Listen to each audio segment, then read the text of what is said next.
What is up, everybody? My name is OhDough. Hope you're doing great. In this video, I want to give you all a guide for the new behemoth called Malkarion. This behemoth looks really cool, but when you first fight it, it's gonna be a nightmare to handle, because when I first fought the behemoth, I died a lot. Like, I died just a ton. It wasn't the most fun thing in the world because I didn't know how to fight the behemoth at all. This is a behemoth where you want to actually use the mechanics of the fight, otherwise you're not going to really do well, because you can't just stagger it and then kill it in one stagger or two staggers. You have to do more than just that. It requires just knowing the mechanics and actually doing the mechanics. And in Dauntless, not many behemoths make you do the mechanics. A lot of them just, like I said, let you get like one stagger or two staggers and it's dead. So in this case, it's a bit different. Now, Malkarion has, some pretty interesting new attacks, and it has a new mode, kind of, and I'm gonna call it lasso mode. This is air combat. It's really interesting, and I'll explain this in a little bit, but first let's go over the attacks that you're going to be seeing a lot when you're facing Malkarion. Now, the very first attack you'll see from Malkarion is going to be a dash, and there are 3 dashes Malkarion has, but the very first one is pretty distinct. And this is where it has its mouth open and is trying to gobble you up like a freaking foot-long sub from Subway if it only costs $5. It's a good deal. It's going to try and get it the best it can. So, when this happens, my suggestion is to dodge to the side. In my case, I can normally dodge to the left, and it's really easy to dodge, not that big a deal. You can iframe it, but I wouldn't really risk it in most cases, because if you mess up, you'll lose a large chunk of HP. I'm not sure exactly how much. I'm not sure if it can one-shot, because I never ran escalation without using discipline, and discipline's a cell that cuts your health in half. But I did get killed when I had 675 health, because there is a amp point in escalation that gives you extra health.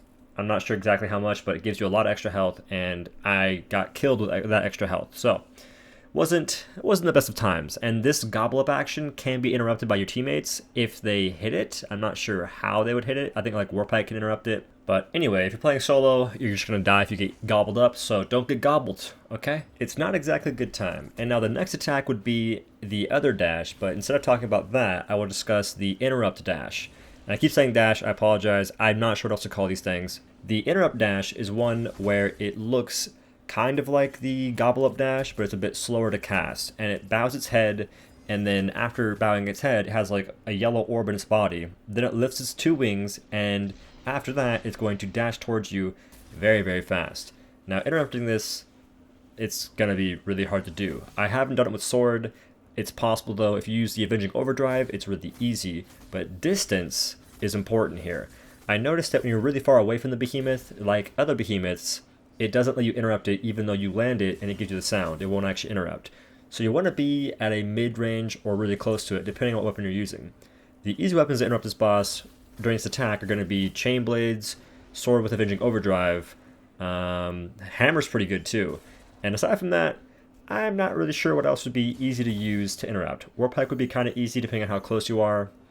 Strikers could maybe do it, but I'm afraid they're going to trade, and trading is not the best thing in the world to do on this kind of fight. But understand the importance of interrupting this boss, because doing so gives yourself a really good damage uptime on the boss. Otherwise, it's going to be really hard to get damage in, and it's going to take a lot longer to kill the behemoth. So learning to interrupt and using weapons that are easier to interrupt this boss with is going to be very important. Interrupting Malkarion is just as important as the new mechanic introduced with this behemoth, and that will be aerial combat. So the third dash is one where it puts its wing in the ground and it dashes, or it slides towards you, or moves towards you.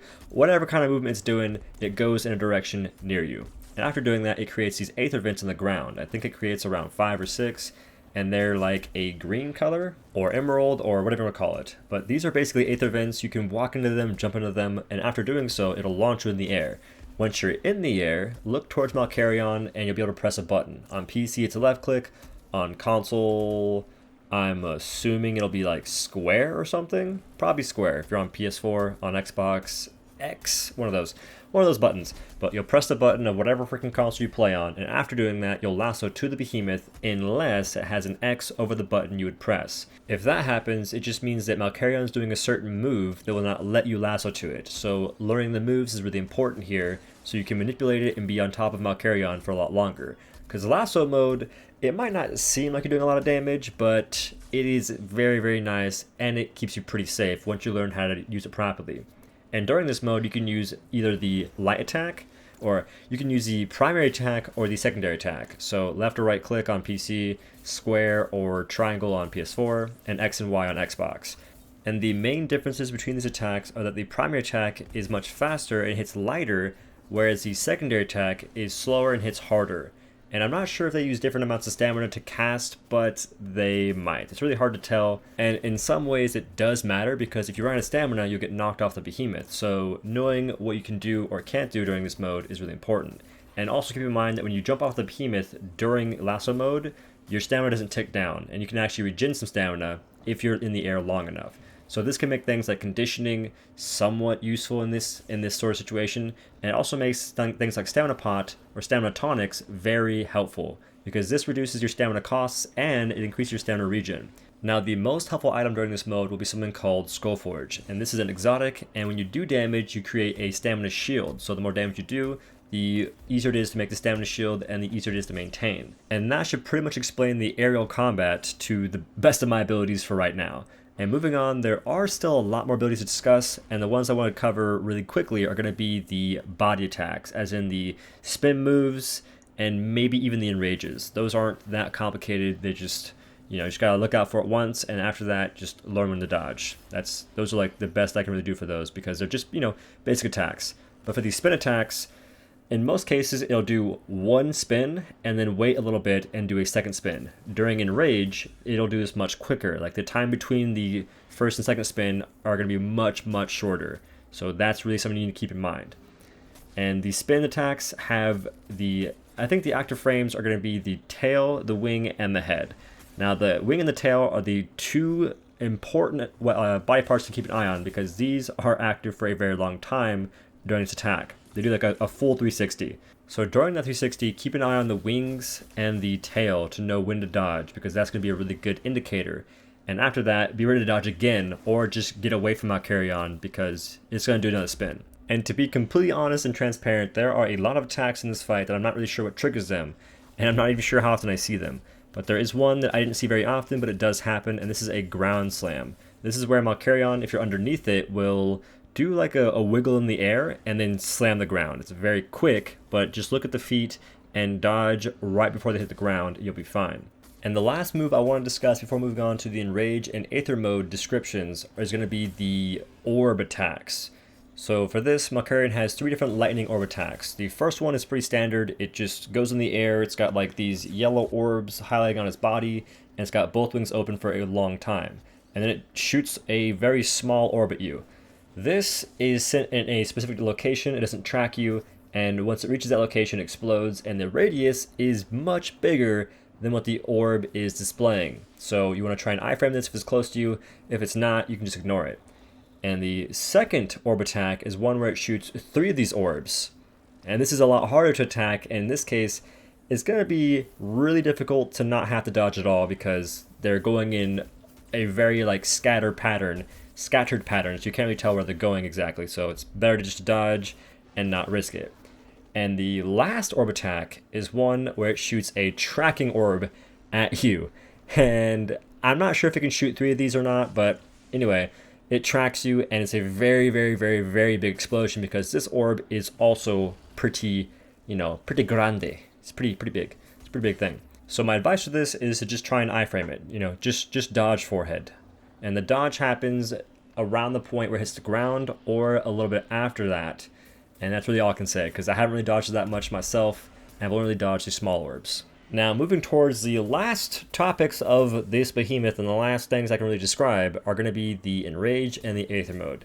And starting off with the Enrage, this happens whenever it does a figure 8 sideways in the sky to hit you in the face with its tail. It's hard to dodge.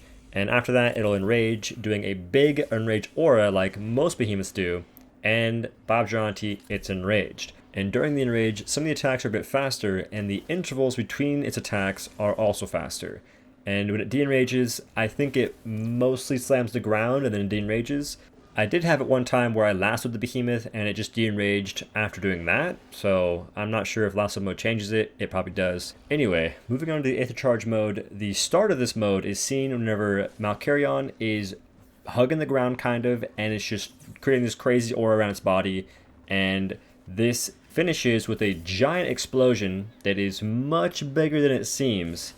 And after that, it's very shocky all over the body, and it's got yellow glowing tips for its wings and whatnot, and it's pretty cool. And I think during this mode is where you'll see like the giant tracking orb. That's whenever this thing comes out to play, I think. And it will also use its interruptible dash more than once. I think that most times I saw it being used was 4 times. So it gives you a lot of chances to interrupt it, or it gives you a lot of times to try and get hit and dodge. You know, you pick whatever you want to do, you go ham. But the time to not go ham is whenever this Behemoth does its de-Aether mode thing, where it goes out of Aether mode, because this is like a freaking double attack.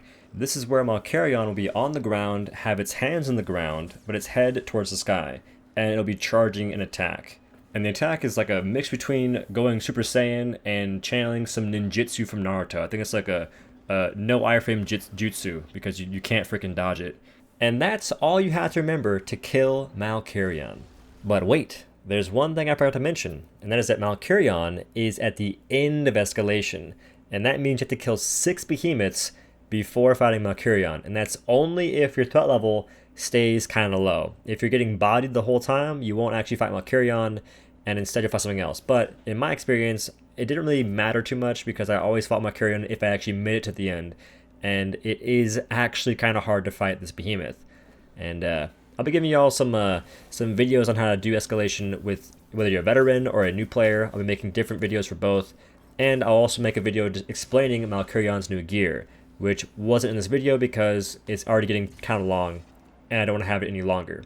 So I do want to say thank you for watching the video. I hope you enjoyed it. If you learned something, great. If you want, be sure to leave a like, comment, subscribe, all that good stuff, all that fun stuff. And if you want to help me out even more, be sure to use my Epic Games support creator code in the Epic Games store or in the in-game Dauntless store. The creator code is just OhDough, it's my name.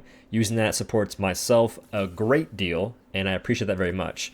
So again, thank you all for watching. I'll see you in the next one. Peace.